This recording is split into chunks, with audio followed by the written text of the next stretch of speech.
The North Atlantic is not a classic cruising area.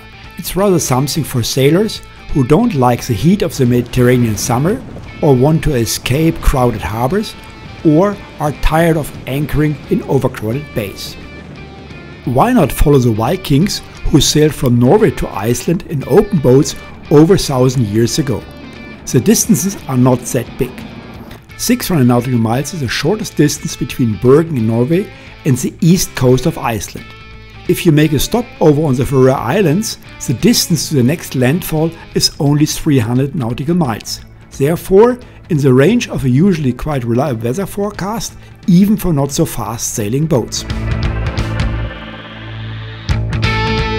We have chosen Bergen as a starting point for our North Atlantic adventure. We are not the three hearty trolls, but Monica and Peter with their Amelia, a 42 feet Nauticat. They invited me because they feel more comfortable with one hand more on board during the trip to Iceland, and they have no experience with longer passages so far. Since a few days they are already in Bergen with their boat and have bunkered everything what is needed for the 6-day crossing to Iceland. There is time for us to stroll through the historic harbour district. It's a UNESCO World Heritage Site of former warehouses and counting houses.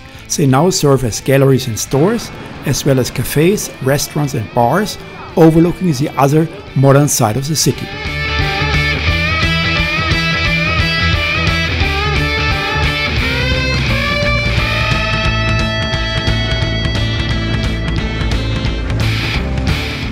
The weather forecast does not promise ideal conditions for the crossing to Iceland.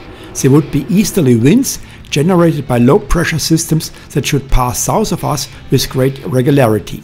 We expect fresh southwesterly wind and a somewhat choppy wave pattern, so a strong heeling boat fighting from wave to wave. Nevertheless, we sail off on July 2nd.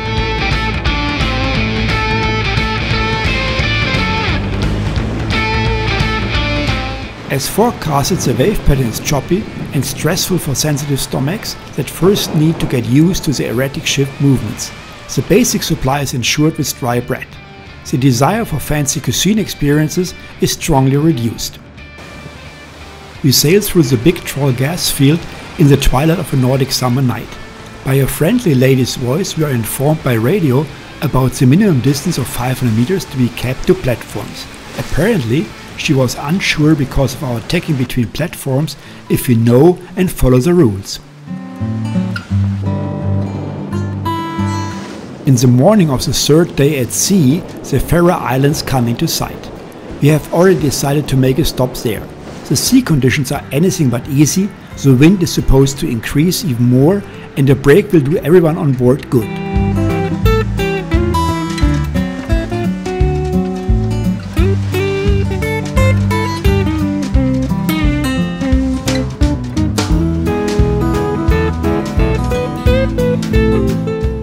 Under engine we cover the last miles against the wind, which is gusting up to 30 knots. Closer to land the wind calms down and we enter the harbour of the capital Tórshavn. In its northeast corner, right by the grass-roofed government buildings, we moor at a jetty. Only a few places are still free for guests, since we are not the only ones who interrupt their trip to Iceland on the Faroe Islands to wait for better conditions.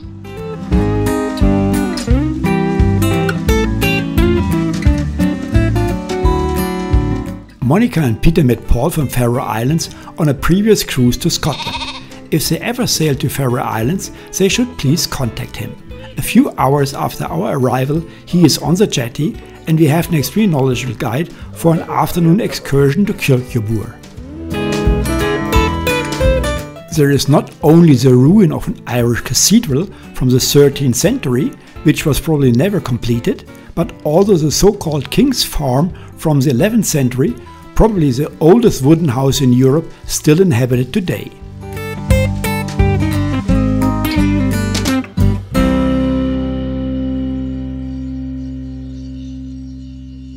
The next day we rent a car and get to know even more of the country, consisting of 18 volcanic islands. We visit the village of Saksun, climb the highest mountain of the Faroe Islands and have a look around Klaksvík, the second largest city of the country.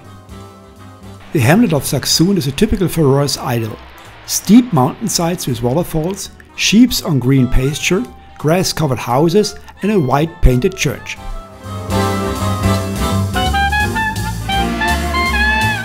Sléttaratindur, the mountain with a flat top, is with 820 meters the highest mountain of the Faroe Islands. In good weather conditions it should offer a fantastic view.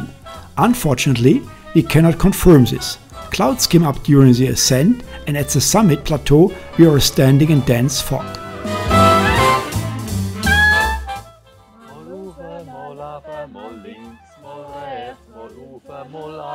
Even half an hour of waiting and singing at the summit does not change anything. Without having seen anything, we start our descent. There are no trail markings except for the stone arrow on the ground at the summit. With some searching we find our way in the dense fog.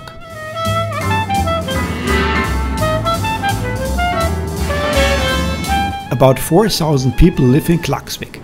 Unfortunately, it doesn't have the charm of the Kapelltornshofen, but the rhubarb pie in one of the cafes in the new center by the harbor is worth the trip. The rhubarb for the pie is even a local product. Rowing on boats with 6 or 8 rowers seems to be the popular sport of the fishing nation.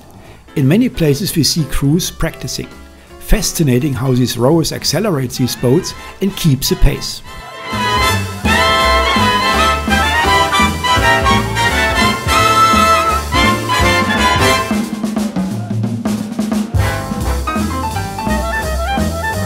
The advertising poster on a refrigerated truck of a local freight forwarder gives us hope for better weather, even if our third day on the Faroe Islands looks a bit different.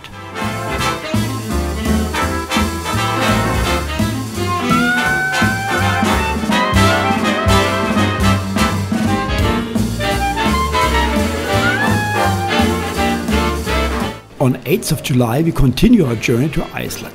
With offshore stern wind with gusts up to 40 knots, we sail with strongly reefed Genoa along the coast to the north. For the passage to the west we choose the channel between the Iceland estuary and Kalsoy. Passing steep mountain sides, we motor 2 hours against the wind but with a current to the open sea.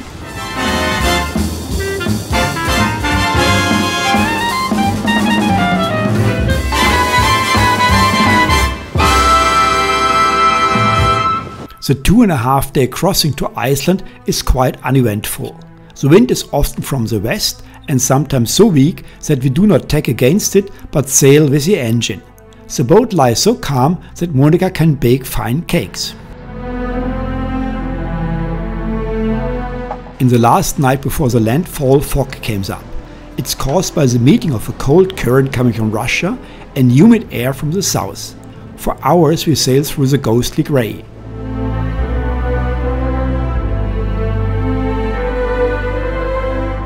Suddenly, 5 nautical miles off the coast, the fog dissipates. We admire the mountainous panorama and are happy that we have almost reached Iceland. With wind up to 25 knots from southeast, we approach the coast quickly with reefed sails.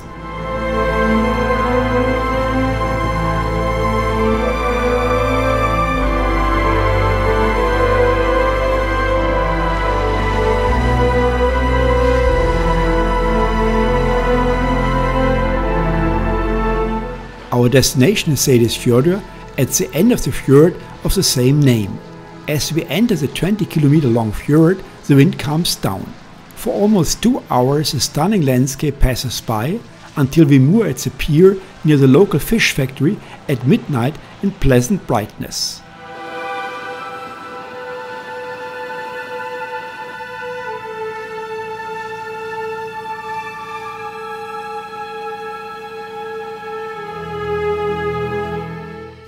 Although Sunday midnight, the harbour master and his staff are standing at the quay taking our lines.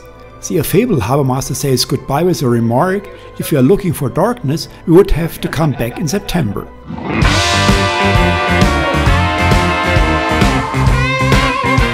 The next morning the harbour master is again on the dock to greet and take the lines of a French solo sailor.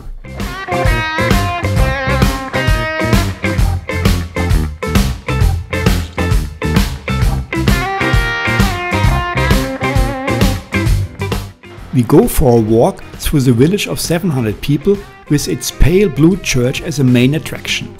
In the afternoon I get on Peter's gravel bike and start for the 620-meter high pass connecting Seydisfjördur with Egilsstadir. Unfortunately, the weather is not on my side and I break off my first bike tour in Iceland after a few hundred meters of altitude because of upcoming rain. Tourism, fishing and aluminum are the main exports of Iceland. While we wait for the passage of a bad weather front in Seydisfjördur the next day, we observe the well-organized export economy. Early in the morning a fish trawler arrives and immediately the unloading of the containers filled with fish and ice and the exchange for empty ones begins. Since the fish factory has already shut down its operations for the summer vacations, the fish are not processed on site. The containers are filled up to the brim with ice and loaded into refrigerated trucks, which 2 days later are transported by ferry to Denmark and from there to the European market. 4 to 5 days after landing, the cod are freshly caught in our supermarkets. How do we know all this? The harbour master, who is also a local fishery supervisor in Iceland, is happy to answer our questions.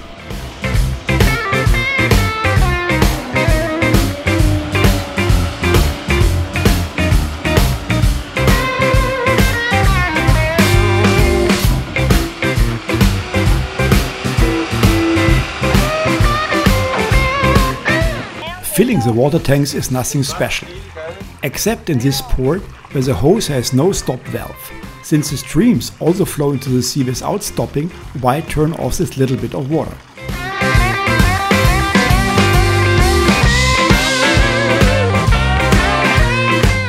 Our next destination is Húsavík, 170 nautical miles away. We sail out of Seydisfjördur around 4 p.m. and arrive in Húsavík at 10 p.m. the next day.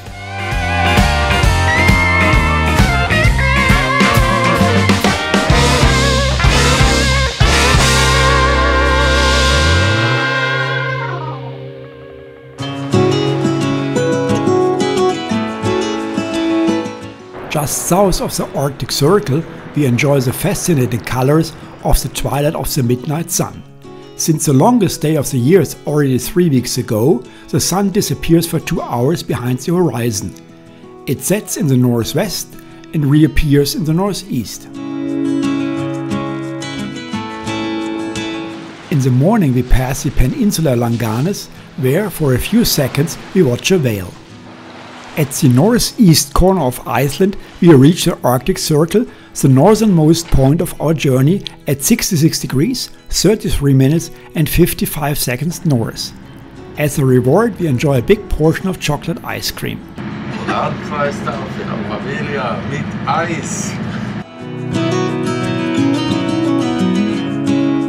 Húsavík is a whale watching hotspot of Iceland.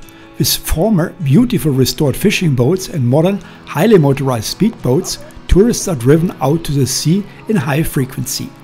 We refrain from this hectic hustle and bustle, hope for more whale sightings during our circumnavigation of Iceland and visit the Whale Museum.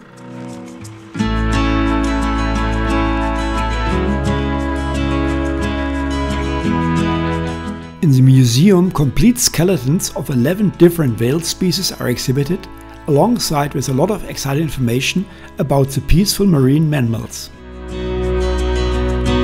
This is not the entrance to an underground bunker, but to the Húsavík hot pool. At the reception we were asked if we have a reservation. We haven't, but one should do so in Iceland during the vacation season. Fortunately, there is free capacity and we enjoy the warm, mineral-rich water in the pool with a magnificent view of the snow-capped mountains on the opposite side of the bay. The illusion of the contourless transition from the pool water to the surface of the northern Atlantic is perfect. The next morning we sail on to Seydisfjördur. The second leg of our Iceland circumnavigation is comparatively short. By the time we dock in the late afternoon, we have covered 55 nautical miles. We leave the wide bay of Húsavík without wind under engine. Whales don't show up either. At the open sea a light northeast wind comes up and we set the code 0. The further we sail to the west, the better the wind. With 20 knots of wind speed and 8 knots of boat speed, we reached the geographical longitude of Seydisfjördur. We exchanged the code 0 for the Genoa, jibe, and sailed 10 nautical miles south to the end of the bay.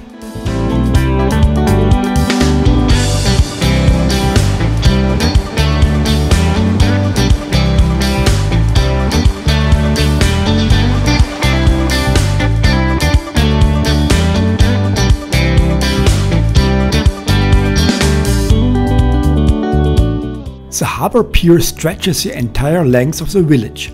Almost at its end, we can moor at a floating dock in a small harbour for local fishing boats.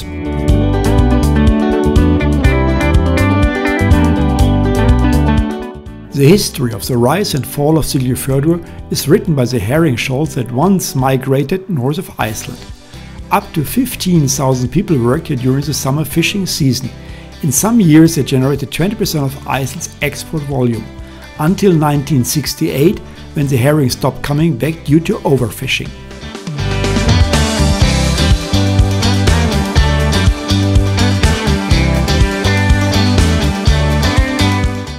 The buildings of a former fish factory now house a museum. Didactically well explained, you learn how herrings were caught and processed into fish oil, fish meal, and for human consumption. The extraction of fish oil and fish meal is a highly mechanized process. The herrings are cooked in a crude oven with steam at 170 degrees. In a press, the fish pulp is separated from the liquid portion. The liquid is centrifuged to extract fish oil, which is used as a pre-product for cosmetics, creams, soaps, and lubricants. The fish pulp is dried in an oven, ground into fine powder, and packed into bags to be used in agriculture as animal feed. This is why a breakfast egg might taste of fish. Herrings for human consumption were processed exclusively by women.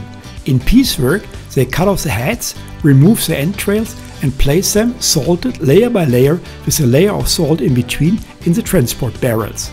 The fastest managed a barrel in 15 minutes.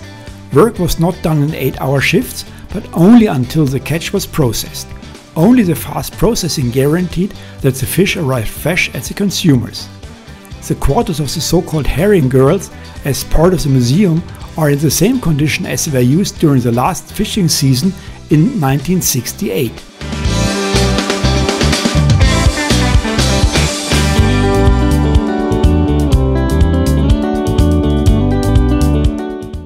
The next stage takes us in 25 hours to Seydisfjördur, the main town of the Westfjords.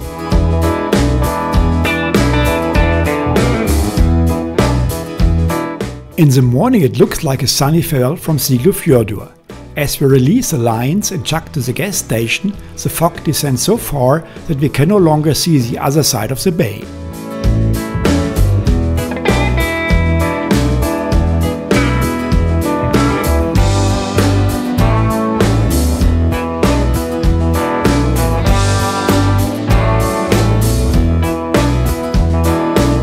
As the fog lifts, we sail under mainsail, Genoa and staysail through the calm North Atlantic.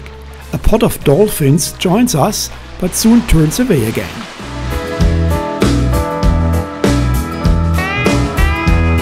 From a culinary point of view, this calm stage has also something to offer.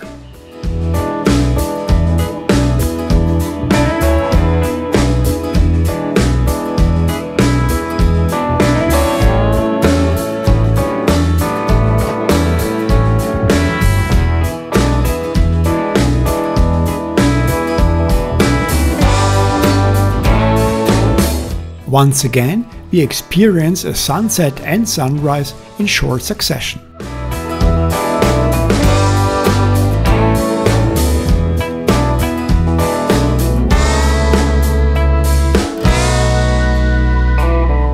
The coastline of the Westfjords make up to 30% of the total coastline of Iceland, with just under 10% of the surface area of the country.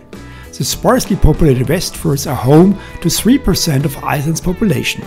Fishing and some tourism are the main businesses. The scenery, however, offers a lot to see.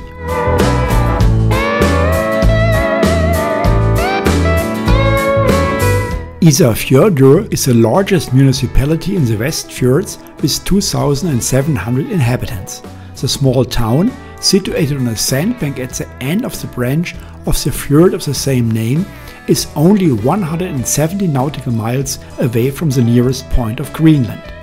The next settlement in Greenland is 260 nautical miles away, therefore it is the ideal jumping off point for sailors to East Greenland. The townscape consists of a mixture of well-kept historical and modern buildings. Unfortunately, the famous bakery mentioned in many travel guides no longer exists. Does the lady float or doesn't she float? While many other sailors are waiting for the next ice report to start their trip to Greenland, we set off for Reykjavik the next day. The distance is 200 nautical miles and a mixture of sailing and motoring awaits us as on most legs. Steep mountain flanks alternate with valleys gently running out to the coast. Many of these valleys are grazed with sheep in the summer. I wonder if this is where the wool for the Icelandic sweater comes from, which I want to buy in Reykjavik. The westernmost point of Iceland, and therefore also the westernmost point of our journey, is Cape Brantanga, located at 24 degrees and 35 minutes west. Passing the glaciated volcano Snæfellsnes is a highlight of this leg. Known from Jules Verne's novel Journey to the Center of the Earth, which had its protagonist climb in here and return to the surface at Stromboli. Compared to the Italian exit, probably far few sailors have the pleasure of viewing the place of entry live from the sea. After 37 hours we enter the old harbour of Reykjavik at midnight in a grey, slightly dusky night. Right next to the modern concert hall Harpa, one of the architectural landmarks of the city, is a small marina where we moor at one of the floating pontoons.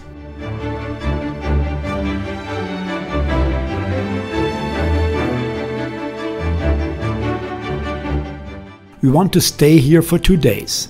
Sightseeing, shopping, resting and boat maintenance are on the program. We want to see the Viking ship monument, the Hilgrim church modelled on basalt columns, the monument of Leifur Eriksson, the first European in America 500 years before Columbus, the Reykjavik City Hall with the ingenious relief of Iceland, the Icelandic Parliament and finally the Harpa.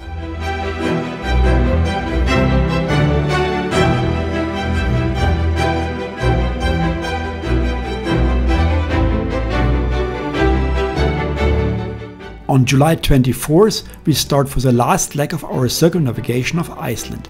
Around its southwest corner, we sail to the Westmen Islands, more precisely to Heimaey, the largest and only inhabited one of the 14 Westmen Islands. The sky is overcast and the wind initially too weak for sailing.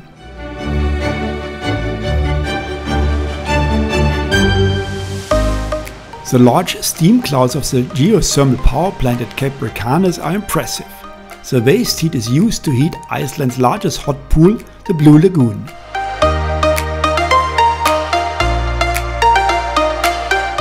The Westmen Islands are essentially formed 12,000 years ago and the volcanic system is still active today. In 1973, the island of Heimaey had to be completely evacuated because the volcano Eldfell erupted and the lava flow destroyed part of the village in the following months. The harbour entrance experienced a significant narrowing from 600 to 200 meters during this eruption. By cooling and stopping the lava flow with large quantities of seawater, it was possible to prevent the harbour from being completely cut off from the sea.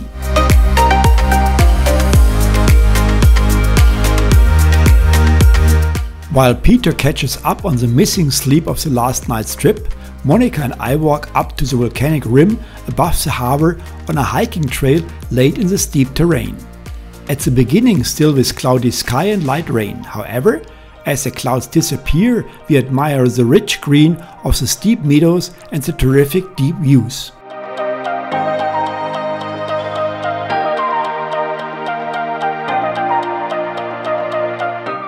In the afternoon, the three of us hikes a 15-kilometer long trail around the 4x3-kilometer small island.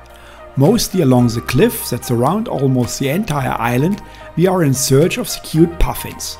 Unfortunately, they are so busy feeding their young, and we only see them briefly flying in and out of their breeding burrows. Only at sunset they should become a bit calmer and pose for cameras. Instead, we have a beautiful view of Jaime's landscape and to the other, smaller uninhabited islands of the archipelago.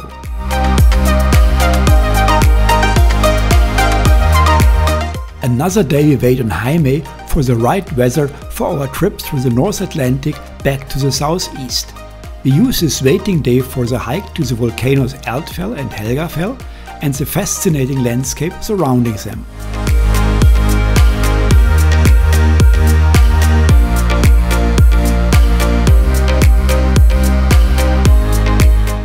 The weather forecast predicts southerly winds up to 25 knots for the next 3 days. Since we want to go east-southeast, not ideal but okay. When we loosen the lines in the morning of July 27th, the island is covered in thick clouds and it's raining lightly. Not a nice day for the cruise ship passengers who may be taking a cabin day today. We, on the other hand, sail out into the rough North Atlantic, which will more than live up to its reputation over the next 3 days. Nothing for sensitive stomachs. We feed on cookies, salted pretzels and some tea. After 3 grey and rough days, when we sail between the Faroe and Shetland Islands, the sun shows up for the first time. At first still tentative, but later from a bright sky and sailing fields with aft wind and waves from the same direction as one would like a long passage. Shipboard routine comes up and we cook hot food once a day from now on.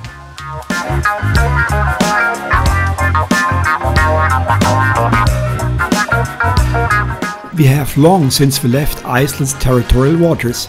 Time to take the courtesy flag down. At the Shetland Islands we decide to call it Stavanger. As the wind has become weaker and comes exactly from astern, we start the engine. We should have covered the distance to the Norwegian coast before a strong wind zone with southerly winds up to 30 knots reaches us. For the 1st of August, the Swiss national holiday, Monica serves delicious tuna sandwiches. A few more hours and we will be in Stavanger. Early in the morning of August 2nd we made it. A special and certainly not everyday trip comes to an end.